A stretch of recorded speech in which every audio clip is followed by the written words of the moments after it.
This is the answer to Chapter 3, Problem number 9 from the Smith Organic Chemistry textbook. And in this problem, we're asked to consider acetic acid and its conjugate base, sodium acetate. We're told that the melting point of acetic acid is 17 degrees C, but the melting point of sodium acetate is 324 degrees C.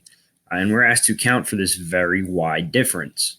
We should remember that a difference in melting point or boiling point is telling us really about a difference in intermolecular forces. So obviously, sodium acetate has much stronger intermolecular forces than acetic acid does. And so to figure out what the difference is, we can list the intermolecular forces in each. So acetic acid is going to have van der Waals forces, as all molecules do. So van der Waals forces. There are carbon-oxygen bonds. So we have dipoles. So we're going to have dipole-dipole interactions or dipole-dipole forces. And then we also have an oxygen with a hydrogen bound to it. So we're going to have hydrogen bonding as well.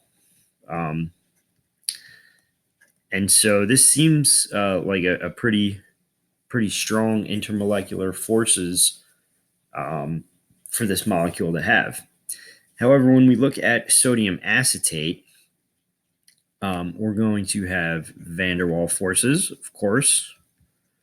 We still have our dipole-dipole interactions, but we don't have hydrogen bonding in this molecule, right? Because the hydrogen on the oxygen is the hydrogen that was given up as an acid. But what we do have in sodium acetate is the negatively charged oxygen ionically bonding with the positively charged sodium ion. So we have an actual ionic bond taking place here. And so remember, there are only two real types of bonds, covalent and ionic. So we call hydrogen bonding, but we don't mean that it's actually forming bonds.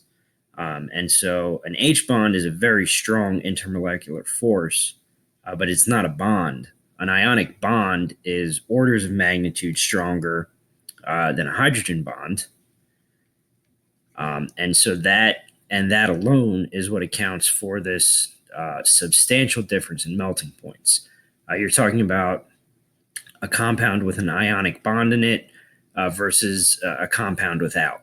And so that's what accounts for that difference. And that's the answer to Chapter 3, Problem number 9.